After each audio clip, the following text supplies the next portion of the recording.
So guys, जैसे कि आपने पिछले एपिसोड में देखा था कि ऑलमाइटी ने कैसे ना कैसे करके मिजोरिया की माँ को मना लिया था कि वो उसे एकेडमी में भेज पाए। तो अब आगे एपिसोड की स्टार्टिंग में हमें ऑलमाइटी दिखाया जाता है जो मिजोरिया को कहता है कि तुम्हें अभी और स्ट्रांग होना पड़ेगा, कि जो लीग्स ऑफ विलन्स है वो अभी बहुत ही ज़्यादा दिन ब दिन स्ट्रांग होते जा रहे हैं, तो तुम्हें अपनी ट्रेनिंग पूरी तरीके से हार्ड करनी पड़ेगी। और ऐसा कहते वो वहाँ से चले जाता है। फिर हमें किरिशिमा दिखाया जाता है जो बहुत ही तेज तेज भाग रहा था और उसके पीछे जो उसके दोस्त थे वो भी भाग रहे थे, क्योंकि वो सभी लोग यू एकेडमी में जा रहे थे, क्योंकि यू एकेडमी की आज ओपनिंग थी। और सभी लोग वहाँ पे पहुंचने के बाद सभी लोग बहुत ज़्यादा खुश हो जाते हैं एकेडमी को देख के। हमें प्रिंसिपल दिखाया जाता है जो वहाँ पे सोच रहा था उन दिनों के बारे में जहाँ पे उन सभी लोगों के ऊपर हमला हुआ था और सभी लोग बहुत ज़्यादा डरे सहमे हुए थे। पर अभी उसके पास उसकी सेफ्टी की जिम्मेदारी है और दूसरे हाथ में उसका सिंबल ऑफ पीस जो है अभी वो भी रिटायर हो चुका है, तो अब उन सब की जिम्मेदारी इनके ऊपर आ गई है और हम और बेहतर बनेंगे। फिर हमें अगले सीन में दिखाया जाता है जो इरेजर हेड है वो सभी लोगों को मिलने के लिए आता है और बोलता है कि तुम लोग बहुत दिनों बाद यहाँ पे आए होगे, पर यहाँ पे अभी सभी लोग चेंज हो चुके हैं, क्योंकि यहाँ पे सभी रूल्स और रेगुलेशन चेंज हो गया है। तुम्हारी सेफ्टी के ऊपर बहुत ज़्यादा ध्यान दिया गया है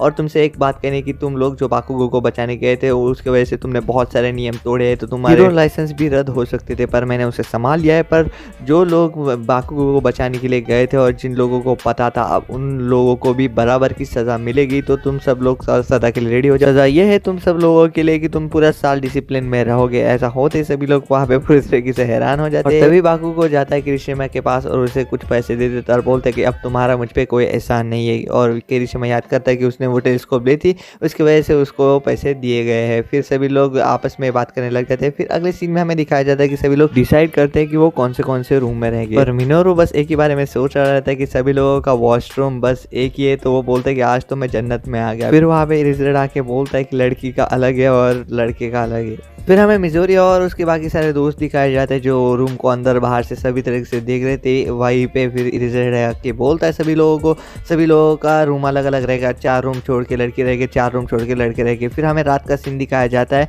जहाँ पे सभी लोग आके बैठ जाते हैं, सभी लोग बहुत ज़्यादा थक जाते हैं और सभी लोगों ने अपने अपने रूम में सामान ला के रख दिया था और वहाँ पे सभी लोग आपस में बातें करते हैं। तभी वहाँ पे लड़के लोग आके बोलते हैं क्यों ना हम बॉयज़ लोगों का रूम देखें और एक कॉम्पिटिशन रखे, जिस देख के बाकी बॉयज़ थोड़े से हैरान हो जाते हैं। फिर वो सभी लोग रेड मारने चल जाते हैं। पहला रूम देखते हैं मिजोरिया का, जहाँ पे सभी लोग देख के बोलते हैं कि तुम तो ऑलमाइटी के बहुत ही बड़े फैन दिखाई दे रहे हो मिजोरिया। फिर अगला रूम हमें टोकुयामी के दिखाया जाता है जहाँ पे वो दरवाजे के सामने खड़ा हो जाता है, बोलता है कि मैं तुम्हें जाने नहीं दूंगा, पर लड़के लोग उसे धक्का मार मार के वहाँ से हटा देते हैं और वो लोग अंदर चले जाते हैं। फिर हमें दिखाया जाता है कि टोकुयामी के रूम में पूरी तरीके से अंधेरा ही अंधेरा था और वहाँ पे सब लोग बोलते हैं यार तुम्हारा तो कलेक्शन बहुत ही ज़्यादा कूल है, और मिजोरिया को तो उसका कलेक्शन बहुत ज़्यादा अच्छा लगता है। अगला रूम हमें आयोमा का दिखाया जाता है जो बहुत ही ज़्यादा फैंसी दिखाई दे रहा था और बोलता है कि मेरे फैंसी प्लान को कोई नहीं बीट कर सकता, पर सभी लोग उसका फैंसीपन को इग्नोर करते हुए आगे चले जाते हैं। फिर हमें मनोरू दिखाया जाता है जो बोलता है कि जल्दी सभी लड़के लोग मेरे रूम में आओ, मेरे रूम में बहुत ही अच्छी अच्छी चीज़ें है। फिर वहाँ पे सभी लोग मनोरू को इग्नोर करते हुए आगे बढ़ते हैं। फिर अगला रूम हमें ओजूरू को दिखाया जाता है जिसका रूम बहुत ज़्यादा सिंपल और सादा रहता है, तो वहाँ पे अगला रूम हमें ईडा का दिखाया जाता है। यहाँ पे जगह जगह पे बस चश्मे ही थे जिस देख के सभी लोग बहुत ज़्यादा हंस जाते हैं। फिर वहाँ पे ईडा बोलता है कि मुझे जब ट्रेनिंग करते हुए मेरे चश्मे टूट जाते हैं इसलिए मैं इतने चश्मे रखता हूँ। फिर हमें अगला रूम कामिनारी का दिखाया जाता है जो बहुत ज़्यादा इलेक्ट्रिक टाइप रहता है। फिर अगला रूम हमें दिखाया जाता है घोड़ा का जिसके रूम में रैबिट भी था, जिस देख के सभी लड़कियां उस रैबिट को लाड़ करने लग जाती है। फिर हमें बहुत ही स्टाइल में दिखाया जाता है एक बंदा आता है जिसका नाम मोनोरू रहता है और बोलता है कि अब तुम लोगों ने हमारा रूम देख लिया, अब हम बॉयज़ जाके सारे गर्ल्स का रूम देखेंगे। और ऐसा सुनते ही वहाँ पे सभी बॉयज़ के मन में एक चुल मचने चालू हो जाती है और फिर सभी बॉयज़ बोलते कि हाँ हम सब इस कॉम्पिटिशन में आ गए। तभी मिजोरिया सोचता है कि मन के अंदर की लड़कियों के रूम में और क्या क्या हो सकता है, हम वो सब देख पाएंगे। फिर ये सब होते हुए रात हो जाती है और सभी लड़कियां लोग फिर बोलती है कि चलो फिर हम लोग अभी हमारा रूम दिखाते हैं। तो सभी जो लौंडे लोग थे उनके मन में तो लड्डू फूटने लग गए थे क्योंकि वहाँ पे उनको पहली बार लड़कियों का रूम देखने को मिलेगा। पर इसी बीच शूटो सोच रहा था कि लड़कियों के रूम में क्या क्या मिल सकता है। पर ये सब होते हुए वो 4th फ्लोर पे आ जाता है और सभी लोग बोलते हैं कि 4th फ्लोर पे किसका घर है, तो वो 4th फ्लोर पे शिबा का घर रहता है। सभी लोग शिबा के घर पे आ जाते हैं जहाँ पे सभी जगह पे बॉक्सिंग खेल रहे थे।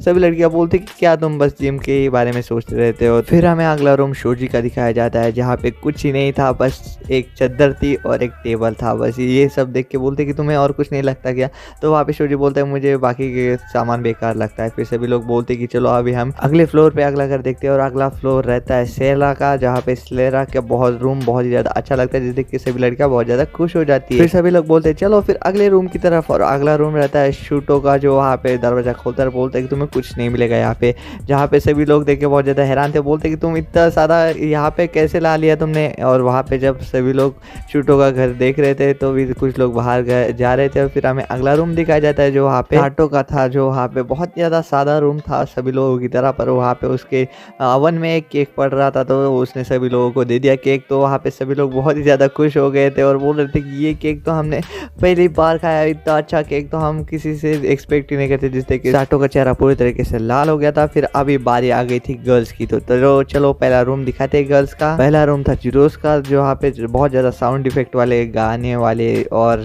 बाकी सारे इंस्ट्रूमेंट थे। और वहाँ पे सभी लड़के लोग बहुत ज़्यादा खुश हो गए थे ये सब देख के, बोलते तुम्हारे पास बहुत ही अच्छा कलर्स उन लोगों को शौक दे देती है। फिर हमें अगला रूम दिखाया जाता है इनविजिबल गर्ल का, जो वहाँ पे बहुत ज़्यादा खुश थे उसका रूम दिखाते हुए, क्योंकि उसके रूम के अंदर पूरी तरीके से पिंक ही पिंक भरा हुआ था। और वहाँ पे बॉयज़ देख के बहुत ज़्यादा खुश हो गए थे कि वहाँ पे पिंक किसी का तो कलर है। फिर हमें अगला रूम दिखाया जाता है जो उरुराका का रहता है, जो वहाँ पे उसने अभी तक कुछ भी नहीं हिलाया था, उसका रूम भी ख़राब था बहुत ज़्यादा। जिस देख के बॉयज़ बोलते कि कुछ गर्ल्स की तो कैटेगरी हमसे मैच हो गई थी। फिर सभी बॉयज़ बाहर आ गए थे, बोलते कि चलो अभी बहुत देख लिया, अभी चलो अभी हम जाते हैं। फिर वहाँ पे हमें आशुया का घर दिखाया जाता है, जहाँ पे आशुया बोलती कि नहीं अभी मेरी तबीयत ख़राब है तो मैं तुम्हें बाद में दिखाऊंगी। जिस देख के सभी लोग बोलते चलो ठीक है, आशुया को अभी तकलीफ नहीं देते, हम अगला रूम आते। तो अगला रूम मोमो का दिखाया जाता है, जहाँ पे इतना बड़ा बेड देख के सभी लोग हैरान हो जाते हैं, बोलते इतना बड़ा बेड आए भी कैसे उधर। फिर वहाँ पे मोमो थोड़ा शर्मा जाती है। फिर ये सब होने के बाद वहीं पर रात हो जाती है और हमें दिखाया जाता है कि अभी आ चुका है फाइनल टाइम, जहाँ पे सभी लोग अपने अपने फेवरेट रूम के लिए वोट करेंगे और वोटों के आधार पे ही हमें विनर चुनने का मौका मिलेगा। फिर वहाँ पे सभी लोग अपना वोट डाल देते हैं और वहाँ पे हमें दिखाया जाता है विनर रहता है साटो, जिस देख के सभी लोग बहुत ज़्यादा हैरान हो जाते हैं। फिर सभी लोग लड़कियाँ बोलती कि हम सब लड़कियों ने वोट दिया था साटो को क्योंकि उसने केक बहुत अच्छा बनाया था। फिर सभी लड़के लोग साटो को मारने लग जाते, बोलते कि तुम्हारे एक केक की वजह से हम हार गए। फिर सभी लोग थोड़ा सा हंसी माहौल का खुशी रहता है। फिर सभी लोग बाहर जाते हैं क्योंकि वहाँ पे बाहर आशुया हुई रहती है और आशुया थोड़ी उदास लगती है। फिर वहाँ पे सभी लड़के लोग उसके बाद जाते हैं, बोलते क्या हुआ आशुया तुम्हें। फिर आशुया वहाँ पे बोलती कि मुझे तुम सब लोग प्लीज़ माफ़ कर दो, क्योंकि मैं वहाँ पे बाकुगो को बचाने के लिए नहीं गई थी तो मुझे उसके लिए बहुत ज़्यादा दिल से बुरा लग रहा था, क्योंकि वहाँ पे सभी लोग अब बाकुगो के बारे में बात कर रहे थे और मैं तुम लोग को बस सजेशन ही दे पाई थी, तो मुझे प्लीज़ माफ़ कर देना। जिस देख के मिज़ोरिया था वो थोड़ा सा बुरा फील कर रहा था और वहाँ पे जो हमारी आशुया थी वो पूरी तरीके से रोने लग गई थी। और उरुराका आके बोलती कि कुछ नहीं होता आशुया, हम लोग तुम्हारे साथ है, भले ही तुम नहीं थी पर तुमने इतनी तो कोशिश की। और जिस देख के सभी लोग बोलते कि हाँ आशुया हम तुम्हारे साथ है। और ये एपिसोड यहीं पे खत्म हो जाता है। तो आपका एपिसोड कैसा लगा प्लीज़ मेरे कमेंट सेक्शन में ज़रूर बताना। और हाँ, अगर आपको ऐसे एनिमे एक्सप्लेन वीडियोस अच्छे लगते हैं तो आप यहाँ पे क्लिक करके और एनिमे एक्सप्लेन वीडियोस देख। तो मैं मिलता हूँ आपको नेक्स्ट वीडियो में, तब तक के लिए take care, bye bye, Shaba खैर।